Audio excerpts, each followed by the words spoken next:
still light out. But anyways, that last program was Haiti Out Revolution continues with your host Daoud Andre every Saturday afternoon from 4 to 5 p.m. Coming up next at 5 o'clock, we have the Rick Smith Show with your host, Rick Smith. Keep it locked. You're tuned into listener-sponsored, locally controlled 99.5 FM, WBAI, New York. It's time for the Rick Smith Show. Now, here is the voice of the working class, Rick Smith.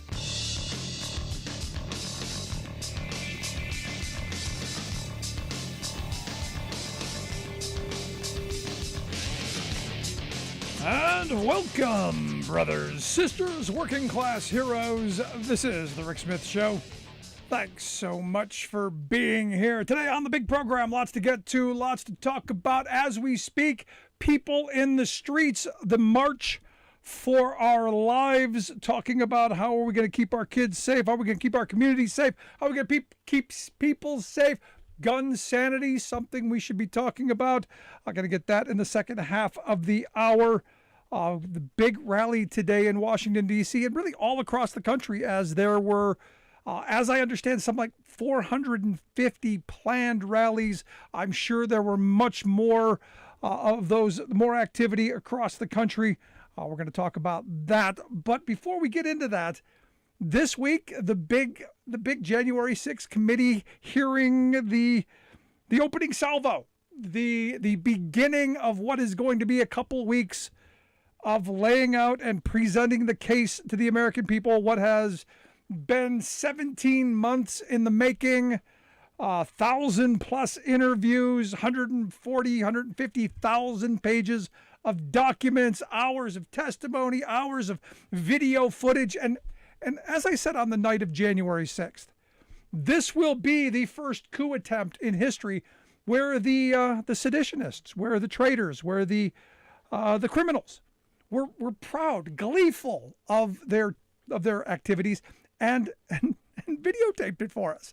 So there is video proof. And in fact, on Thursday, when the big hearing began, it's one of the things they brought up, that the hate groups had their own videographer come in and videotape the meeting of the Proud Boys and the Oath Keepers. The big secret meeting, and that they videotaped. And maybe it's just me. And I guess, it's something my grandfather always said, if you're messing up, make sure you're the only one who knows it, because then you've only got about a 50% chance of getting ratted out. Over the next several weeks, I think we're going to see a lot of the Oath Keeper, Proud Boy, 3% crowd, whatever, the ones who on the day of January 6th pledged their lives, their blood, their treasure, that they were going to keep Donald Trump in the Oval Office, because he, and this came out on Thursday, he knew he lost. He wound them up. He everything that happened was by design, and we knew that. We absolutely knew that. But in the months after that pledge to life, watering the tree of liberty with the blood of tyrants and patriots, that has softened. And I think we're going to see a lot of those people who were all whipped into a frenzy, all lathered up, all bunched up in the panties, attacking our Capitol. Going to see a lot of them coming to the realization that it was for naught, and that all of the things that they believed, all of the stuff that they were spoon-fed, all of the lies and disinformation, and the F channel, that interestingly enough, the F channel that did not broadcast the 2 hours of hearings, yet instead regular scheduled programming without commercials. I mean, to me, that's like, hold on a second, no commercials? Why no commercials? Well, obviously, they don't want people going off, looking for something else on another channel where, since everyone else was carrying the hearing, some of the minions may actually see what really happened. And I said from the beginning, I don't so much care about the idiots and the dupes, the ignoramuses, the people who urinated on desks and defecated on the floors and broke the windows. Not so much concerned about that. They will be held accountable. They're going to get something out of it. Slaps on the wrist is what we've been seeing. I want the people who plotted. I want the people who schemed. I want the people who planned all this. And what came out of Thursday's hearing, what came out is that everyone around him, everyone around Donald Trump knew. Trump knew. Trump's own daughter knew. Only he said, she checked out, whatever the hell checked out means. But everybody knew. And the vast majority of them were cowards. Some of them resigned, and you go, okay, they resigned. That's an act of something, right? Nobody spoke up. Everybody just left. Resigned, okay, I'm not going to put myself in the middle of this. I'm going to resign so I have plausible deniability so that I don't get sued or crimes or whatever down the road. But didn't really come out forcefully and defend democracy. That was left to Mike Pence, and even he did that in a halfway kind of way. Had to seek out Dan freaking Quayle. And you go, but at least he did the right thing. Yeah, at least he did the right thing. And the right thing was not getting into the car where he was trapped, where they had him trapped. He didn't get into the car because I argue, had he gotten into the car where the Secret Service wanted to push him and take him off into who knows where, he probably would have ended up in Fairbanks, Alaska, under the mountains somewhere, for his own safety, of course. Because you had Chuck Grassley, who at the time even said he was surprised to see Mike Pence there. And this, I think, is something we're going to see coming out in the weeks ahead. What the Secret Service was doing. This conspiracy, this plot, this scheme, whatever you want to call it, this plan, this was far-reaching and all-encompassing. And I'm hoping that they bring that and those people out to light. We found out that my congressman, Scott Perry, was begging for a preemptive pardon, as other members of Congress were. Other Republican members of Congress were seeking their cover, while at the time doing everything they could possibly do to go, no, it's all a lie. It's all the election was stolen. They all bought hook, line, and sinker. They were bathing in the outrage candy and spewing it to the minions. They were all on the same page. And now, looking back on that day, as horrified as we all were, and look, they put out the video of the day from, compiled a whole bunch of video evidence that, I got to tell you, made me angry, heartbroken for our country to see the Confederate flag marched through our capital, to see the kind of vile displays. And now with more information and a clearer picture of what the back scenes were, looking at that day a little bit differently. Now, up until that January 6th insurrection, up until that day, I had been saying all of the right-wing attacks on capitals across the country, all of the pandemic, all of the Proud Boy, 3%er, all of those fringe groups, all of their attacks on capitals across the country, especially the one in Richmond, Virginia, where they had our big Second Amendment lobbying day. I said at the time when that stuff was going on, these are exercises. They're doing this to gauge response, not just political response, not just response from you and me, the public, but the response of police response, of how governors will respond, how the military will respond. They were gauging how this was going to happen. So they had a pretty good idea of how things were going to go on January 6th, which is why it looked like a military operation, where on all sides they had entrance at pretty close. It was got to give them credit. Some of them had been in the military. It was well run. And when you look back at it and you go, what was the purpose of the rally? Rallies have purposes, don't they? Today, for instance, it's to encourage Congress and the American people to support moving the line of gun control somewhere a little bit closer to sanity. That's the purpose, to organize people to say, you know what, maybe we don't need to have weapons of war in people's hands without completely doing away with the Second Amendment. Maybe there are some common sense reforms that we can be moving towards, like background checks and red flag laws and things that we can do without infringing on people's rights to own and bear arms. That's what this rally was about. It's about pushing legislators in a positive direction. January 6th was about what? It was in the name. Stop the steal. Everybody I talked to who went for the same reason. To stop the certification of the presidential election.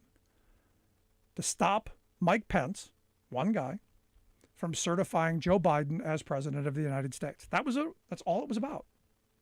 That was the point. So anyone who says, no, it was just a family day in the park, and it was just, an American day to show our pride.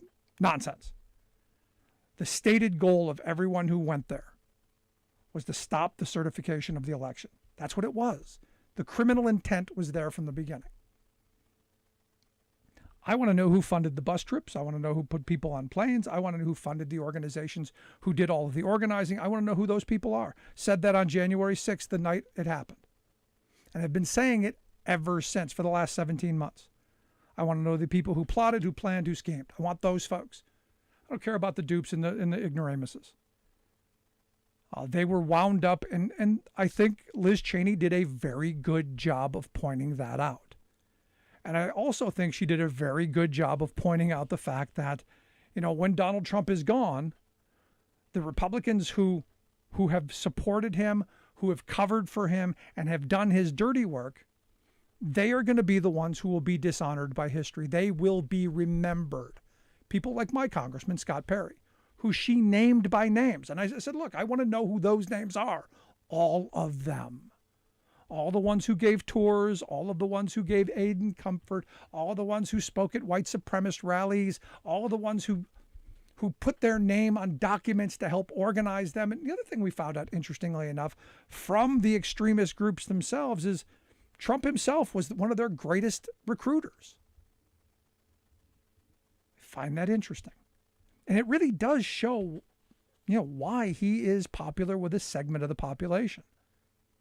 Now, the hope is what comes out of these hearings. I personally don't think it's going to move the needle any.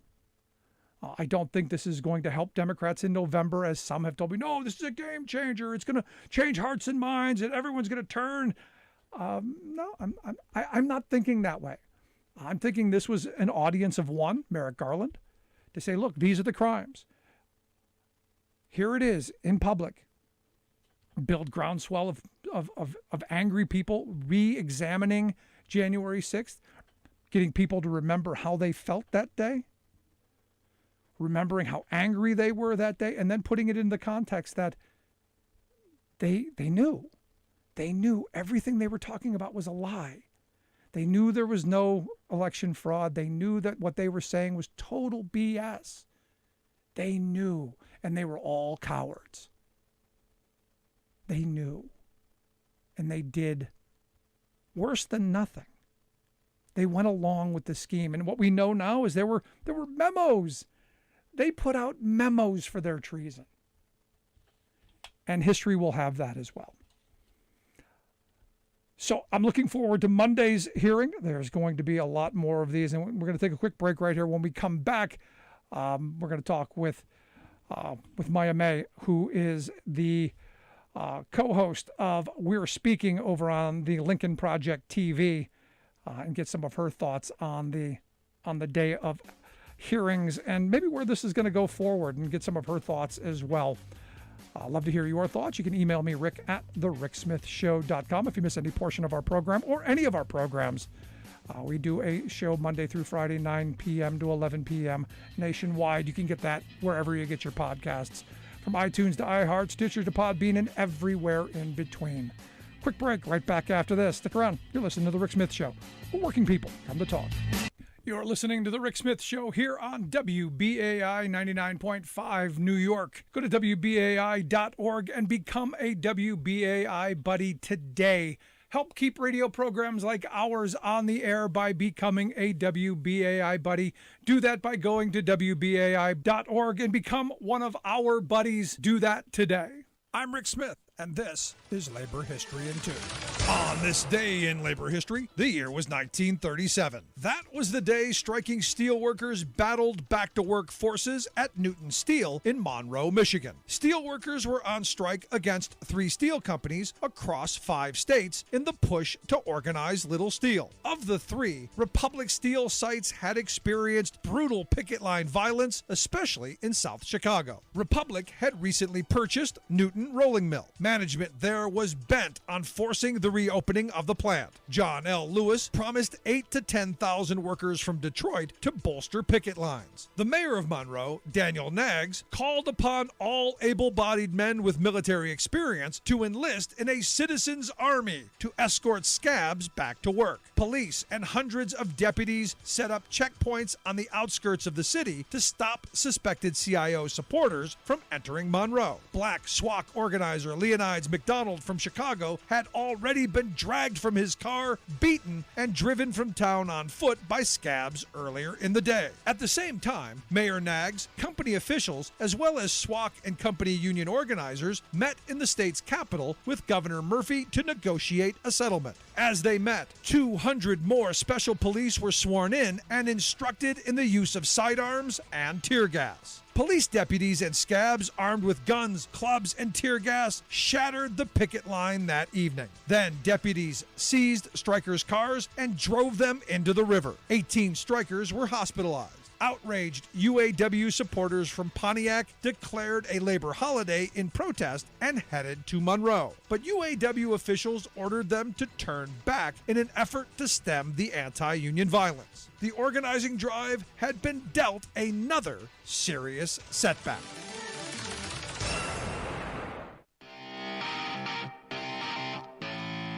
Welcome back to the Rick Smith Show. Now, here is Rick Smith. So I got to tell you, I've been watching and reading a lot of people's social media posts on the hearings, and one of them just made me laugh. My next guest wrote, "I'm rewatching last night's hearings like how I rewatch The Usual Suspects. Trump really thought he was some Kaiser Soze level stuff," and I'm going, yeah, kind of. I mean, he put himself in this position where nothing's going to touch him. He's above any, and I still think he is. Honestly, I still think he's not going to be held accountable. But I'm going, yeah, this actually, yeah, I kind of think so. And that's why I've asked Maya May to come talk with us. Maya is the co-host of We're Speaking over on Lincoln Project TV. You can check that out over at lincolnproject.us. Also follow them on Twitter at Project Lincoln. Maya, thanks for taking time for us. Thanks for having me, Rick. I'm glad to be here. So, I'm looking at this, and I would love if Trump were held accountable. And there's some people who still give me some hope that it might happen. I don't think it will, but I'm curious your thoughts. So I have to say, I thought I was prepared for these hearings. I was prepared. I was hydrated. I was like, I know what we're going to see is probably going to blow our minds. I'm sure there's going to be some, never before seen footage that we're just going to go, oh.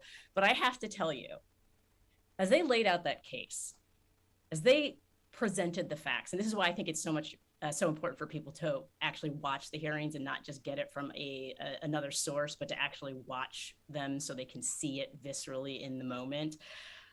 My jaw dropped. It completely dropped.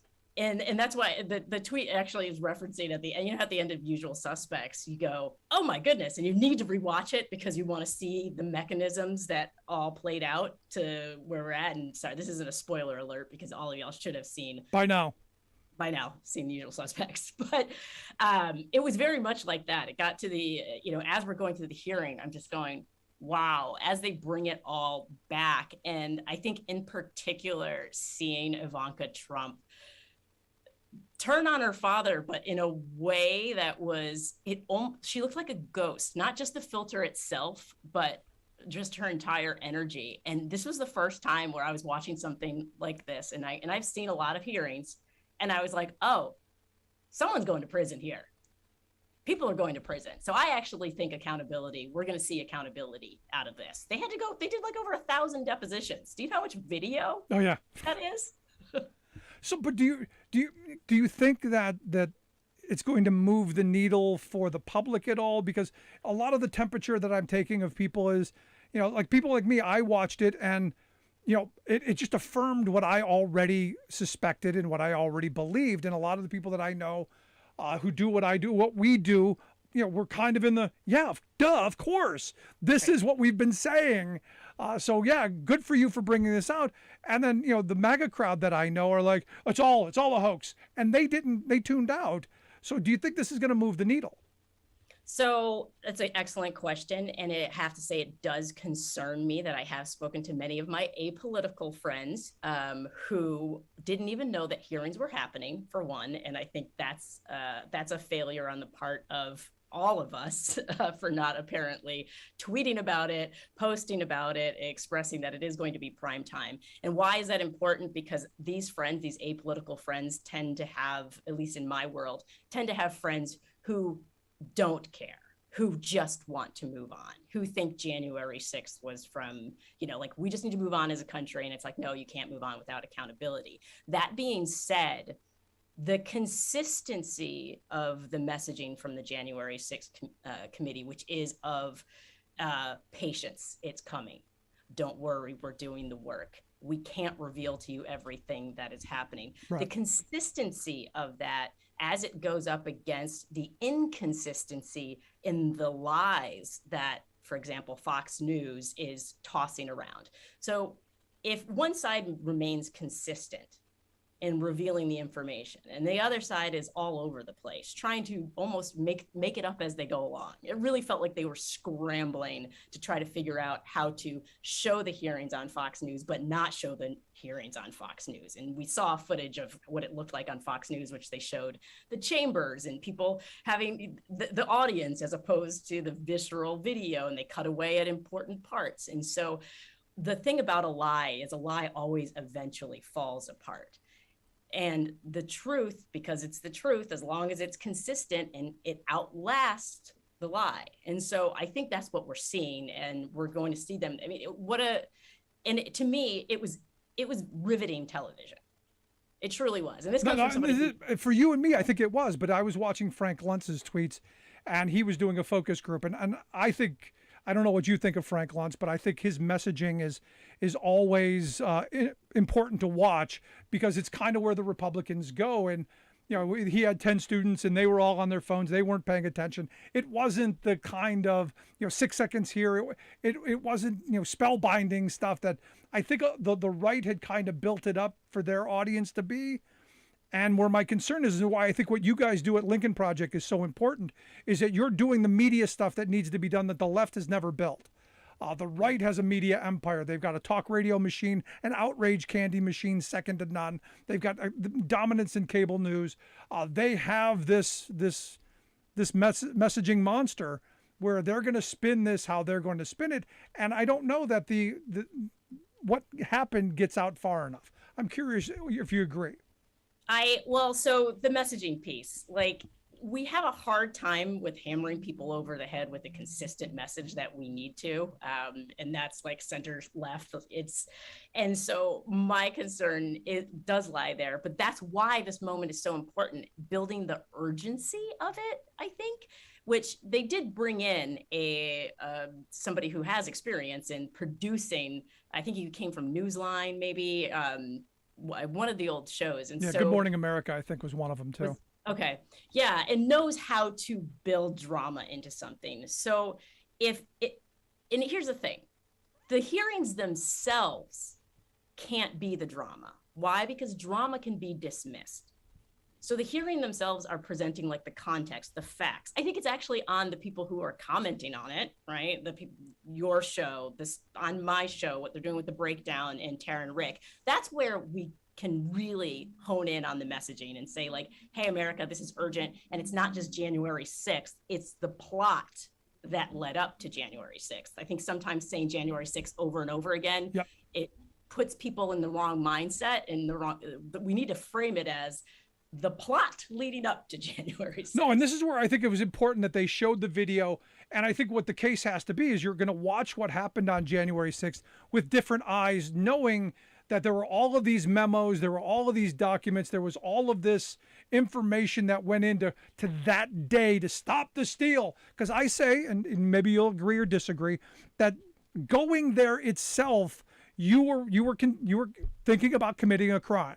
The stated purpose of being there was to stop the certification of that election. It wasn't about walking through the velvet ropes and having a wonderful day at the Capitol. It was about stopping the certification of that election. So all of those people went there with that stated goal in pressuring Mike Pence into breaking the law. Absolutely. And, with the Proud Boys, I think they had people with weapons. They had weapons stocked outside of the city just in case they needed to bring in the reinforcements. And I heard you earlier, and it's like they were documenting a lot of what they were doing because they thought they were going to come out as winners. Why? Because they knew that there was a plan, a sophisticated 7-point plan, as Liz Cheney mentioned, a sophisticated 7-point plan that almost in their minds assured them victory. So they felt safe in doing so. And so I think when people have an understanding that that Trump is complicit, and I love that that's how they laid it out. And that's why I think it's important for people to watch, because maybe that's not what you get secondhand, is understanding how complicit Trump was and how aware he was that he did not win the election and decided to push forward anyway, despite all of his advisors actually telling him, no, you can't do it. It's illegal. And I think that's where the framing needs to be, is that those steps that led up to it. And go back to the fact that the very best people that he surrounded himself were all cowards. None of them stood up to him, and none of them stood up for democracy. None of them stood up for the rule of law. There were people who were advising, but nobody at the moment came out and said, no, wait a minute, you're all stupid. There was no fraud. None of this stuff is true. Rudy Giuliani at the Four Seasons landscaping business, all that's BS. Nobody did it.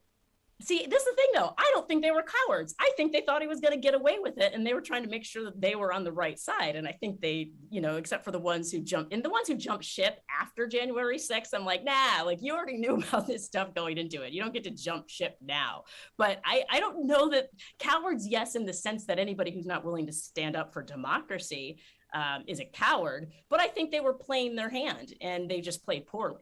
Well, I had one person say, well, they believed that. One person explained to me that they probably believed that the institutions would hold, our court system wouldn't allow it, that, our institutions, they had held to that point. So I'm going, no, I'm not buying it. Not even a little bit. Yeah. No, and weren't they concerned people would die? Like, institutions may hold, but people still died.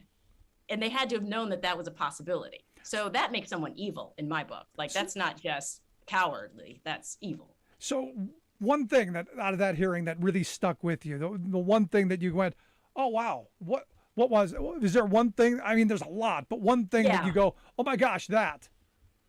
Oh, there was a couple. So I actually want to mention a couple. It was the smugness of Jared Kushner in his response of whining, like hearing the word whining. I was like, this guy's not even taking it seriously. Like, is he a total sociopath? So that stood out for me. But also the fact that we have a domestic terrorism group basically embedded in the plot to overturn an election. Like, that's crazy.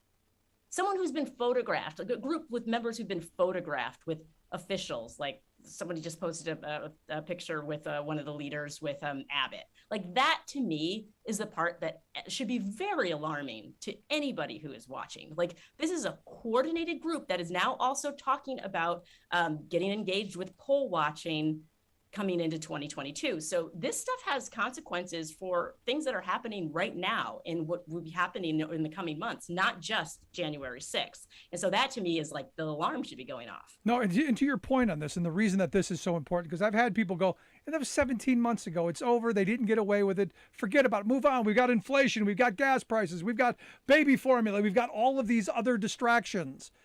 Why is this important? And I think you've laid it out. It's ongoing. They've learned lessons from their failure, and it doesn't mean they're going to stop. Oh, they're absolutely not going to stop. Once you play a game like this, you're all in. They're clearly all in. They're all in or they're going to jail. That's it. That's scary. I mean, this isn't a game that you just take your ball and go, oh, I didn't do so well, so I bring it home. No, like they're all in. Does this have to be Trump being imprisoned? Does this have to be Trump, being discredited for this to stop? Or is there no way to stop this from continuing because Trump doesn't matter? Because there's part of me that goes, at this point, the genie's out of the bottle. Whatever, analogy you want to use, the cat's out of the bag, the crazy's out of the asylum, whatever. I fear that the Republican Party is so far off the rails that even if you do indict someone like Trump, I mean, we saw in Michigan, for instance, the leading gubernatorial candidate got arrested, and they're saying this is going to help him. So I'm afraid that too far off. Your thoughts? Yeah, I mean, the thing is, accountability is important to the people on the left who are saying they're not going to vote because this entire system is broken and therefore is irreparable. So accountability is important for that piece of things alone. The people who are on the right who are going to be emboldened by an indictment or who are going to go, see, this is a witch hunt, like they're already so far gone that the only way to get them back is through other means. It doesn't have anything to do with this hearing. I think the hearing needs to be for the people who are those moderate, like right now, everybody should be reaching out to their moderate Republican friends and say, hey, now would be a good time to come on over. We'll give you a 2-week grace period right now. We're going to give you 2 weeks. You've seen it now. Come on over. No, and I've been saying this the entire time. I'm reaching out to my Republican friends to come bring your party somewhere back to the sane line. I don't even want you fully sane. I'm not even asking for that. I know that's too much.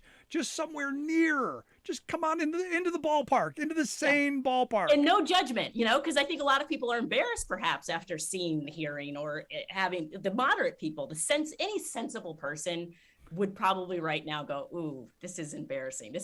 We had a sitting president who was a sore loser who decided to dismantle democracy in order to stay in power. That's embarrassing. We'll leave a burn barrel at the front of the entrance. You can put your flag and your T-shirt and whatever else you got. Put it in there, let it burn, and then we can come in and we can all go, that was just a bad experience. Had a bad moment.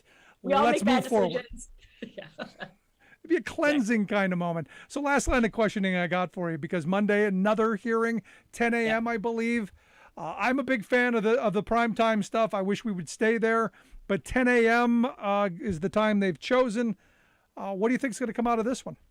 Yeah, so I'm actually concerned about the timing of that as well, because it's 7 a.m. here on the West Coast. And I'm like, come on, could we not afford to get this on prime time? Isn't it that important? I feel like it sends a strange message to all of a sudden put it at 7 a.m. But this is what I think. I think they set the tone in the first hearing.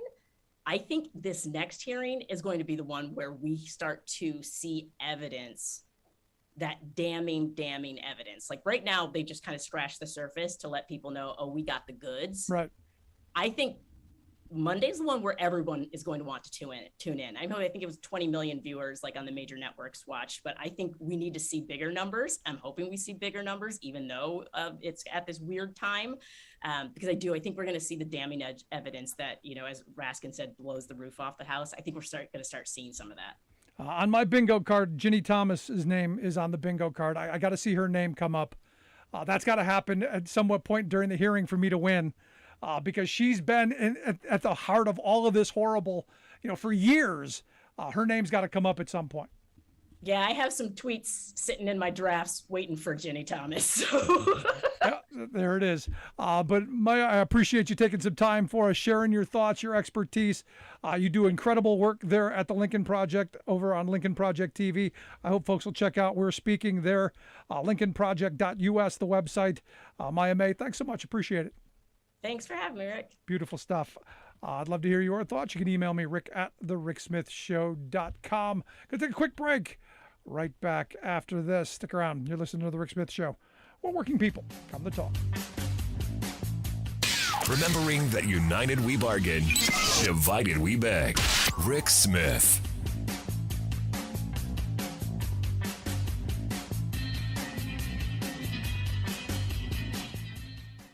You're You're listening to The Rick Smith Show here on WBAI 99.5. Become one of our WBAI buddies by going to WBAI.org and signing up to become a WBAI buddy and tell them, hey, I like The Rick Smith Show, and they'll tell us, and we'll send you a copy of our book, Daddy, What's the Middle Class, just for helping keep this station on the air and programs like ours going. So go to WBAI.org and become a buddy today. I'm Rick Smith, and this is Labor History in 2.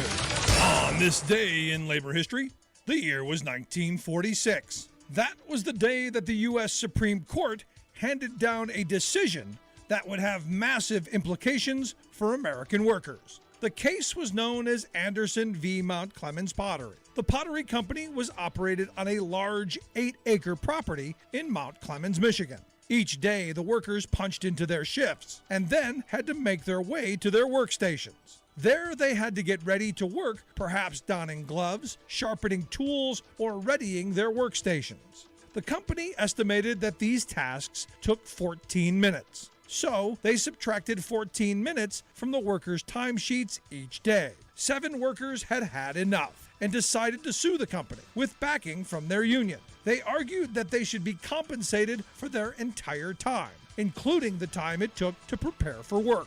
The Supreme Court agreed with the workers. Justice Frank Murphy wrote the decision for the court. He himself was from Michigan and had previously been the mayor of Detroit and the governor of the state. Unfortunately, the Supreme Court case was not the last word on the matter. In 1994, the State Bar of Michigan and the Macomb County Bar Association helped erect a historic marker commemorating this important case. It described what happened after Justice Murphy's determination. Quote, the following year, Congress, responding to the Mount Clemens Pottery decision, enacted the Portal to Portal Act to relieve employers of the obligation to pay for time spent in non-productive activities, except where such activities are compensable through custom or contract, notably through collective bargaining. In other words, Congress passed a law undermining the court's protection of workers. Labor History in 2 brought to you by the Illinois Labor History Society and The Rick Smith Show.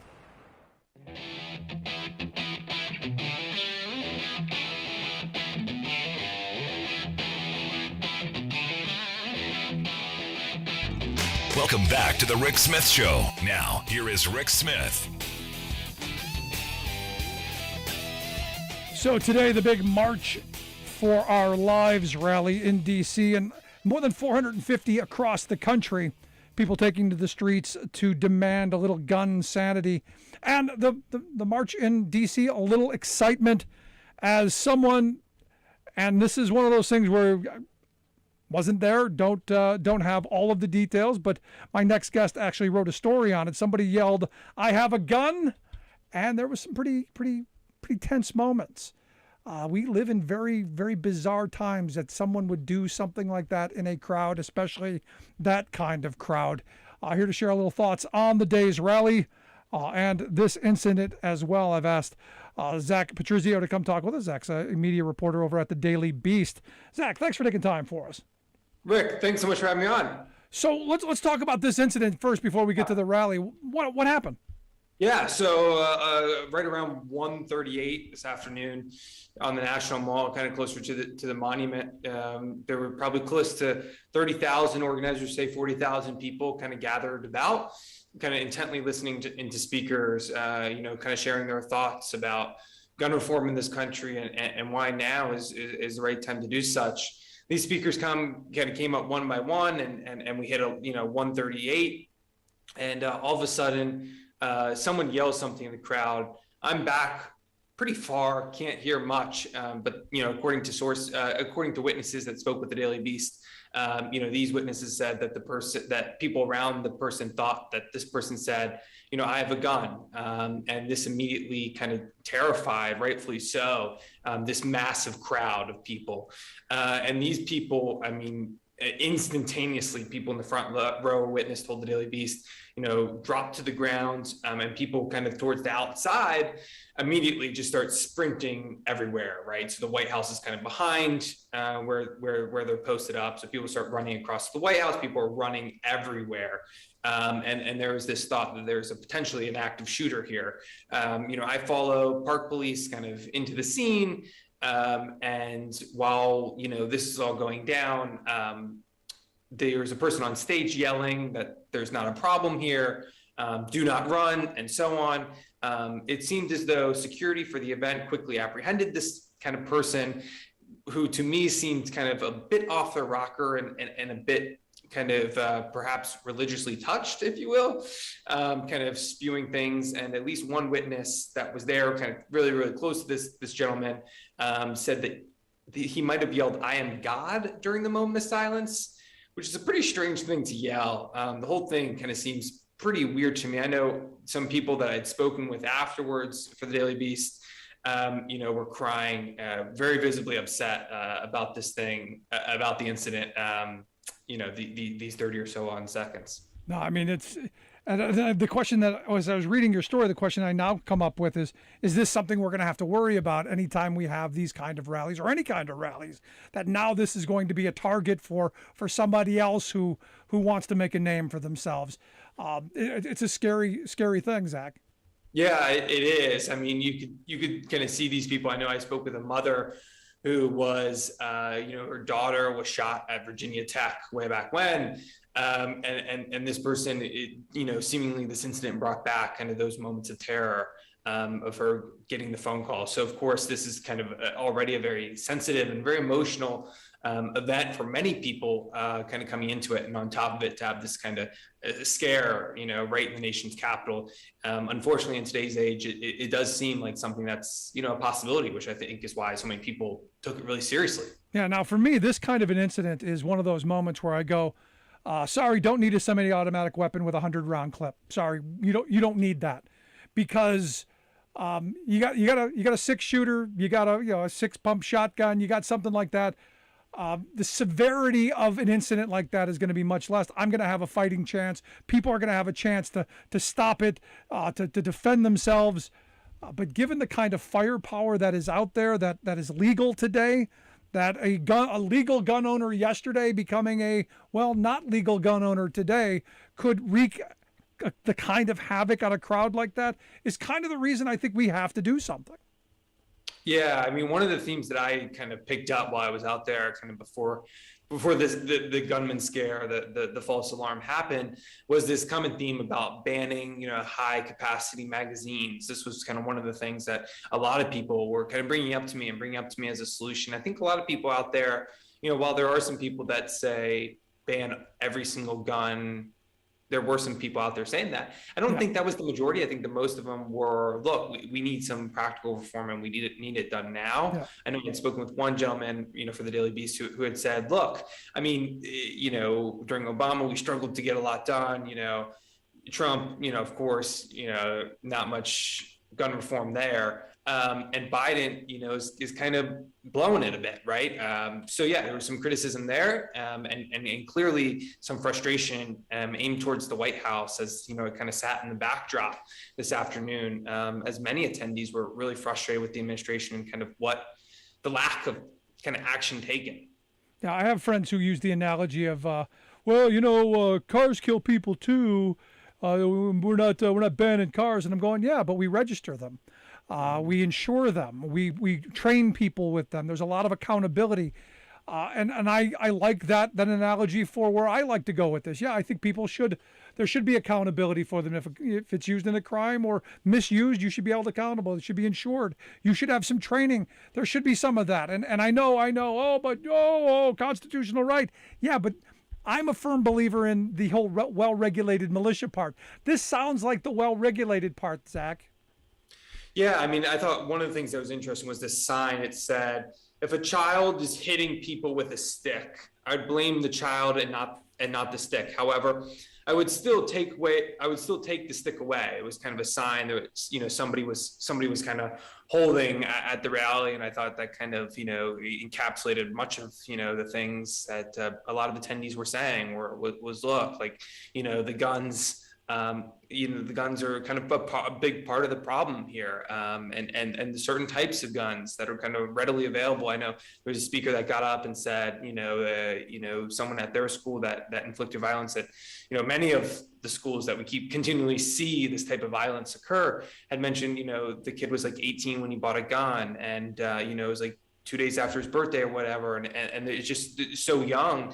So yeah, there were a lot of proposals and a lot of things out there, but I do have to say that scare really kind of derailed the event. I know a lot of people. There was one family that the Daily Beast spoke with that said like they're going home after the event, and a lot of people kind of said the same thing. So kind of dampen the crowd a bit. You're listening to the Rick Smith Show here with Zach Petrizio. He's a media reporter with the Daily Beast. You can check out his work at thedailybeast.com. We'll get links out on social media where you can find his piece. I suggest reading and following. You're one of my favorite people over there. I got a bunch of friends that work there, but you're one of my favorite folks because you followed the idiot from Scranton, which I love. Yeah, right. What was his name? Bob Bullis? Was that his name? Bob Bullis. Yeah, that was one of my favorite things. But, I look at some of these in that crowd, and it's the same crowd. He couldn't find D.C., and thank goodness. My problem with that crowd is they're in the government should do nothing. We should do nothing on guns because, well, these kind of shootings, these kind of instances, even these kind of threats. This is the price of living in a free society. And I've had a bunch of people tell me this, and I reject that on a certain level. Look, we should have the freedom to say what we want, do what we want. But when your rights infringe on mine, we got problems. And that's why we have government and why we have laws. So for me, this moment, that person should be held accountable in a big way. And the same thing with the guns. We've got to hold people accountable. Yeah. No, it's interesting you say Bob Bullis. Yeah, I mean, it seems there's some, I mean, this guy, at least kind of what I picked up, it seems like religion was also a motivator for him, or in some capacity, because he kept, one witness told the Daily Beast that he said, "I am God." So yeah, clearly something going on there spiritually. But yeah, no, with Bob Bullis, it was kind of one and the same. It was kind of like the spirituality sense of like, oh, we're going to take things over, right? Yeah, kind of strange. But no, I do remember coming on the show and talking about Bob. He's a character. He's the one that started this whole, kind of kicked off the whole thing. And we still see truckers, what are they? There was like probably 20 or 30 still up in just north of DC, like an hour and a half north still. Yeah, let them at $6 a gallon. Let them drive around in circles all day long. I never understood that. I mean, now, of course, the People's Convoy, since we've spoken at least, the convoy's kind of dissolved due to infighting and a luxury RV. I don't know if you heard about this, but of course, the luxury RV was kind of, I think, purchased perhaps with the funds, and then Convoy always got upset because they were sleeping in the back of their cars or kind of on the ground, and they were like, why are these leaders kind of hanging out in this luxury RV? So that kind of foiled the whole thing, and people got pretty upset over that. But fraud and graft and that kind of stuff tends to break up movements like that, especially when you're talking with people who claim to be true believers. And this is one of these moments. And, the true believers aside, you're never going to get them. This is where the rest of us, and I've yet to meet somebody who isn't in favor of gun control.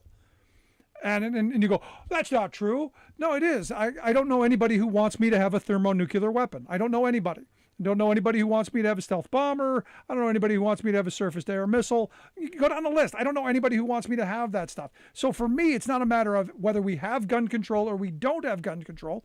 It's simply where we draw that line. And I think we need to have that conversation. And I think some common sense red flag laws, some domestic violence laws that look into this, and background checks and some these bump stocks, these ghost guns, this stuff has to be on the table. Yeah, no, I mean, this sounds exactly what a lot of the attendees were saying today. Sounds like, a lot of people, especially on the left side of things, liberals are growing increasingly frustrated with like kind of the lack of action. Congress is kind of this slow moving body in DC, and it's like, well, why isn't there, the March for Our Lives marched in 2018? Originally, and they're back again. And I know one of the speakers, Mayor Bowser, what came up, one of the first things she said is like, enough is enough. It seems like people were growing increasingly frustrated and kind of really annoyed by the lack of action. Yeah. So last question I've got for you, in talking to the people who were putting this together, what's the movement? What's the hope coming out of this? And then what's the movement forward? Obviously, this was to get the kind of media attention, the organizing attention that's going on right now, to push Congress to do something. Because look, the Manchin Toomey bill was what, 2013? That died. I personally don't expect anything of any substance to happen. But what are they saying the hope going forward tomorrow and the day after is going to be? Yeah, I mean, a lot of the speakers were really some were optimistic, some were less optimistic, of course. But yeah, no, a lot of the attendees were really, really kind of frustrated and upset with the lack of action. And I think they saw today as, positive, in terms of the crowd. I know organizers had said 40,000 people out there. It was raining in DC for a certain period of this whole thing, which is kind of hats off to them for keeping people out there in the rain, and holding a crowd.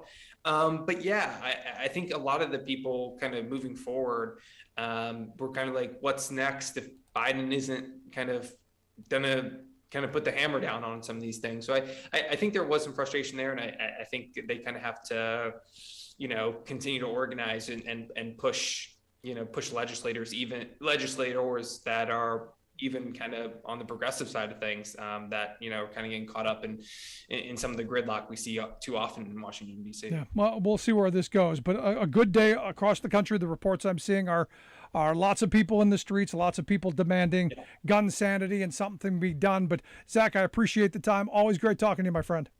Thank you so much, Rick. Good stuff. Make sure you check out Zach's work. You can find that at thedailybeast.com. We'll get links out on social media, how you can check that out. I'm going to take a quick break, right back to wrap things up. Stick around. You're listening to The Rick Smith Show.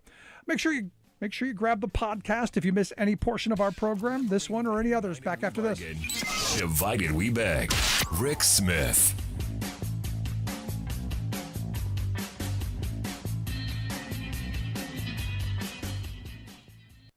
You're listening to The Rick Smith Show here on WBAI 99.5 New York. Go to WBAI.org and become a WBAI buddy today.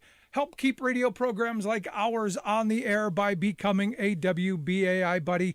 Do that by going to WBAI.org and become one of our buddies. Do that today. I'm Rick Smith, and this is Labor History in 2.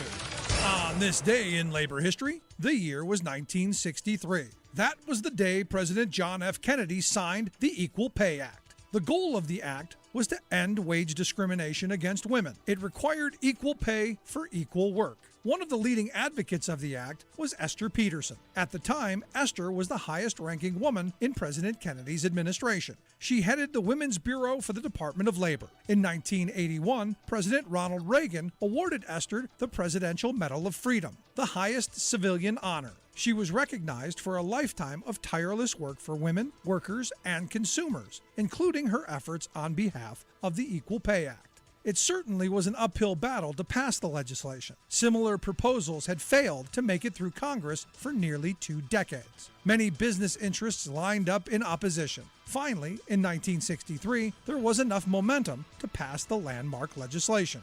At the signing, President Kennedy reflected on the significance of the measure, saying, "While much remains to be done to achieve full equality of economic opportunity, for the average woman worker earns only 60% of the average wage for men. This legislation is a significant step forward. Our economy today depends upon women in the labor force. 1 out of every 3 workers is a woman. Today, there are almost 25 million women employed, and their number is rising faster than the number of men in the labor force. The act had a profoundly positive impact for women workers. Yet today, that impact remains incomplete. Women still only make about 80% of the average wage for men. It is up to today's labor leaders to complete Esther's fight for true pay equality." Labor History in 2 brought to you by the Illinois Labor History Society and The Rick Smith Show. For more information, go to laborhistoryin2.com, like us on Facebook, and follow us on the Twitters at Labor History in 2.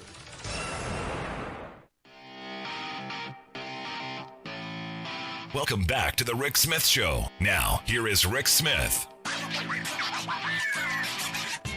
So the hope is this time something gets done, that these rallies, that this effort amounts to getting some sanity in our gun laws. And look, I'm not a gun grabber. I'm not someone who thinks we go round up everybody with guns. No, that's not what we're going to do.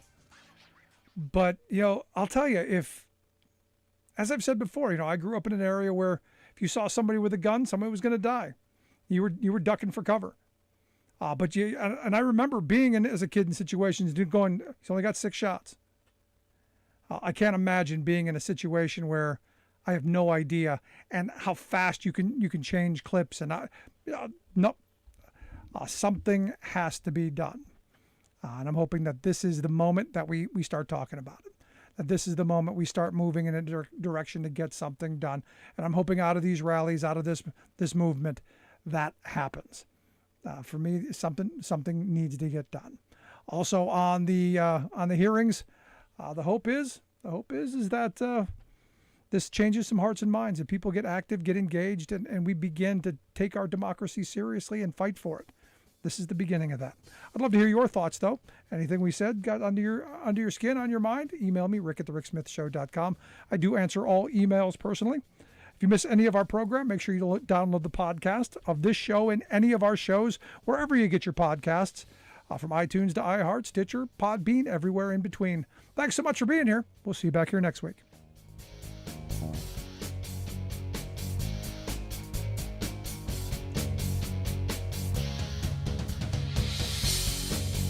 You've been listening to The Rick Smith Show. Email Rick at rick@thericksmithshow.com.